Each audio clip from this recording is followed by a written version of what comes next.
Fairground, violent crime in all of St. Louis, and property crime of all of St. Louis. And she found that for property crime, violent crime in all of St. Louis, and property crime in Fairground, all of those areas were going way up and had continued to go up. For violent crime in Fairground, the target of our intention, it plummeted. And it completely bucked the trend. It was 43% lower than it had been the year before. So it was the only area in that whole area where violent crime was going down. Oh, and my goodness. Property was going up. Property crime was going up. So it was only violent crime, which we focused on. So that's, that's rape, murder, armed robbery, all of those kinds of things. That all went down significantly. Wow. All right. Well, that is extraordinary. How do we move that to cover larger areas? Because you're focusing on smaller areas. Would this work as well if, for example, you focused on a whole state or a country? Yeah. Well, what we did was, we've always focused on areas where we could actually measure what was going on. But again, I want to really just come back to the whole rebound effect. What's really important is what happens among the participants. And to show you that, I could talk to you about the Middle Eastern experiment, because that was really historical. We never expected this. I was working with Dr. Al-Rashid, whom I mentioned earlier. I was presenting for a summit he was holding from a studio he has in the UK, where I live. And this studio has the amazing technology to be able to broadcast to 9 different sites. So we had cameras in conference rooms in 8 different Muslim countries. Everything from Saudi Arabia to Kuwait to Bahrain to Oman, et cetera, Jordan, et cetera. So we had audiences in all of those places. And then the 9th camera was in an auditorium in Jerusalem filled with Israeli Jews. So I had worked with a documentary maker in Israel who wanted to do some work for peace, as well as Dr. Al-Rashid, to put this thing together. So we decided to focus on Jerusalem because it's a place that belongs to everybody. Right. All religions have a stake in Jerusalem. And including the Muslims, they have the Dome of the Rock, as well as the Wailing Wall for the Jews, etc., and the Way of the Cross for the Christians. So we set intention to an area of the old city that is suffering from a lot of violent crime, Damascus Gate area.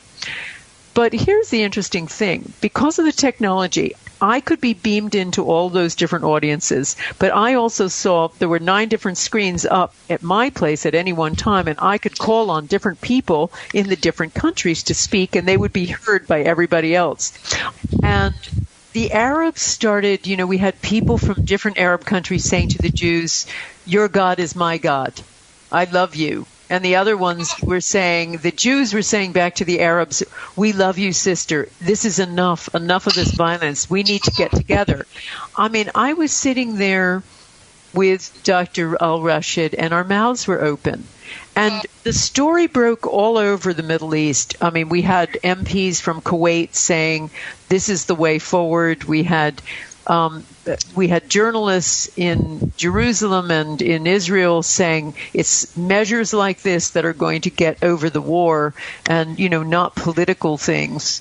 And I found that really fascinating, and this once again demonstrated that we can use this power of, call it group prayer if you want, this really heals. It doesn't just heal the target, it really heals the participants.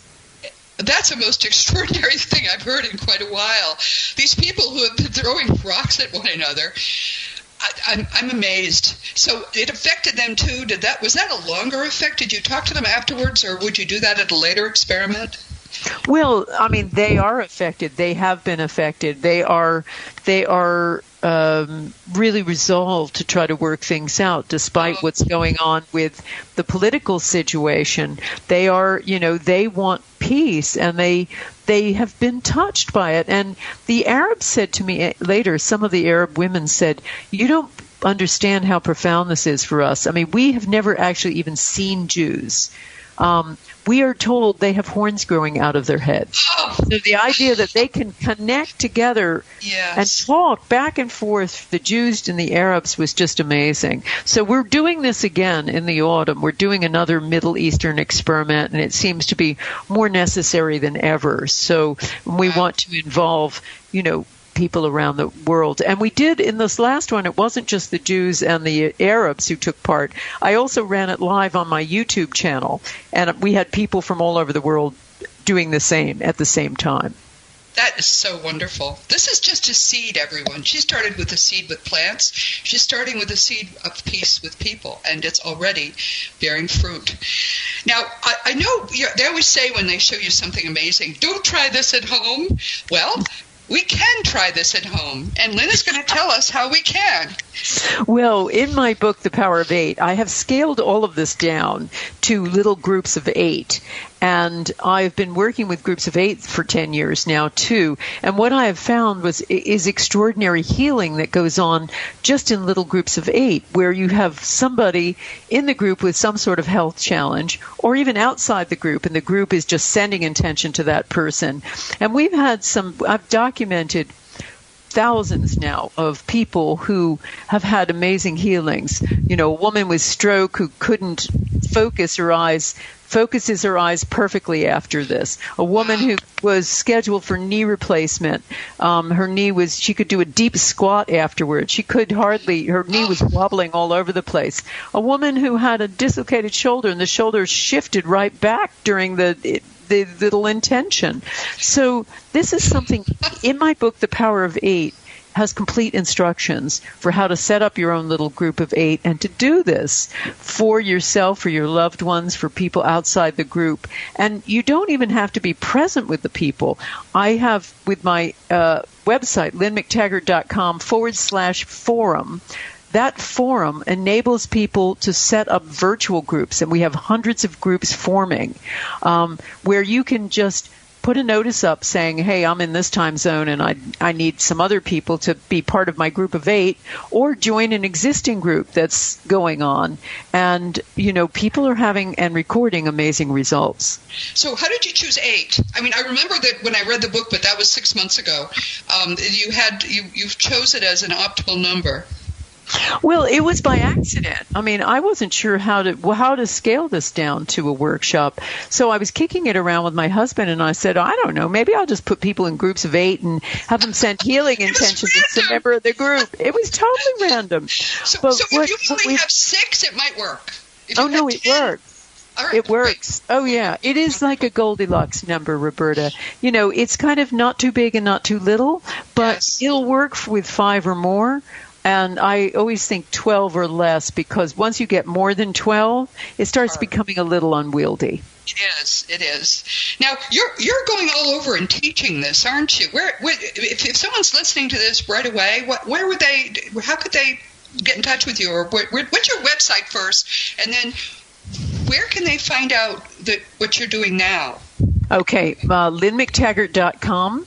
I'm speaking in Vancouver in June, and but it's totally sold out, and I'm running a workshop. I've got a big talk with Gene Houston and Jude Curvin and a bunch of others at the United Palace in New York in the summertime in July. I have a workshop there, too, some other talks in New York in July, and some other events in the autumn. So please check out our website. We're always doing things like that. I always run a big masterclass, an intention masterclass, Power of 8 masterclass, starting in January every year, and it runs for a whole year, where I work with groups of 8.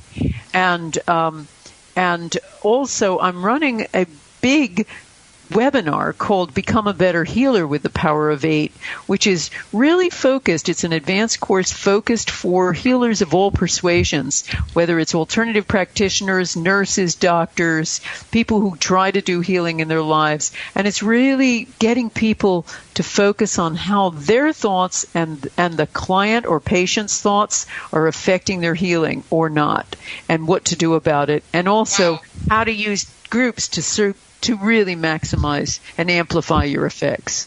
I should just say, this is June of 2018 where Lynne and I are sitting. So if it's far in the future, all you have to do is go to Lynne McTaggart, LynneMcTaggart.com. You'll see she's a lovely person. She looks like her voice, actually. And you'll find a lot of things you can do to begin your journey to a place where you are in control of your life, and then you are also in control of the world. Lynne, I'm so glad we did this. Now, I understand you're going to be coming back in the summer because you have a new book coming out, right? I have my book, The Power of Eight, is coming out in paperback in September. So, yes, I'd love to come back, Roberta. All right. Well, we always have fun when we do this. Consider yourself hugged, dear, all the way across the pond, and we'll be talking very soon. Thanks so much, Roberta. Meanwhile, everyone, this has been Seek Reality with Roberta Grimes, and I'm so glad you could be with us today. Hasn't this been fun and fascinating? Please never forget that you are a powerful, eternal being. You never began, and you never will end. And when you really understand all the implications of that fact, hard to say it, it's going to change everything in your life for the better. Trust me on that. It's transformational when you understand who and what you really are. Next week, we're going to be visiting with Riley Haggerty. Ryan is a dedicated man who is doing the precious work of documenting extraordinary afterlife-related phenomena from 100 and more years ago. You'd think there'd be no need for that. There's a critical need for it. He was with us just over a year ago to talk about the Bang sisters. You can look that one up. They were very important early 20th century mediums, and he's back now with a wonderful book called Direct Voice. I love this new book, and I love Riley's mission. Most modern people are totally unaware of what was going on 100 years ago when those that we used to think were dead were undertaking a full court press to help us understand that they are eternal, and so are we. So join us next week, and please be prepared to marvel. This week, for the second time, our guest has been the wonderful British consciousness researcher, Lynne McTaggart. I think of Lynne as sort of my guru in this field. In fact, The Field was her first book and the one that introduced her to me. She knows things, she understands things in such a broad range of fields that she can put together and synthesize experiments, understandings that very few people on Earth could do. And she's open-minded and skeptical, which are the two key things that every scientist must be, but frankly, no scientists are now. Please understand that what you are hearing today, what you've heard from Lynne, is the beginning of the transformation of the world. We do know now the nature of God. We do know why so many things have gone wrong, and we do know how to fix them. And it is people like Lynne, there's just a handful of people doing this work, who are building a body of work which is going to be used very soon to bring the kingdom of God on earth. So I brought it back to Jesus. He tried to tell us this 2,000 years ago, and it's taking people like Lynne to help him understand it. As you know, my nonfiction books are Liberating Jesus, My Thomas, The Fun of Dying, The Fun of Staying in Touch, The Fun of Growing Forever, The Fun of Living Together, and for young children, the fun of meeting Jesus, and the upcoming The Fun of Growing with Jesus. You can order them through bookstores or on Amazon, and the adult books, of course, are available as audiobooks. If you want to talk about anything at all, never forget, I'm right here. Just go to robertagrimes.com, send me a contact through the link there, and I will answer sometimes it takes a few days, but I will answer your question provided you've given me your email address. And you can always find past episodes of Seek Reality on webtalkradio.net, on iTunes, through the Seek Reality app that you can find for free in the iTunes store, or at Dream Vision 7 Radio a year later. Meanwhile, please remember that this has been Seek Reality with Roberta Grimes, and you are eternal. We all are. Please enjoy and make the most of this coming week in our one reality, knowing that you in particular are a powerful, eternal being, and you are infinitely loved. You've been listening to Seek Reality with Roberta Grimes. Roberta blogs and answers questions at robertagrimes.com. Join us every week as we explore what the afterlife evidence and modern science combine to tell us is true about the one reality we all share. Knowing the truth changes everything. This is Dream Vision 7 Radio Network, uniting mankind with universal love. Our shows are created from the heart, bringing each listener to a place of divine enlightenment. Breathe, relax, and enjoy. Let life flow.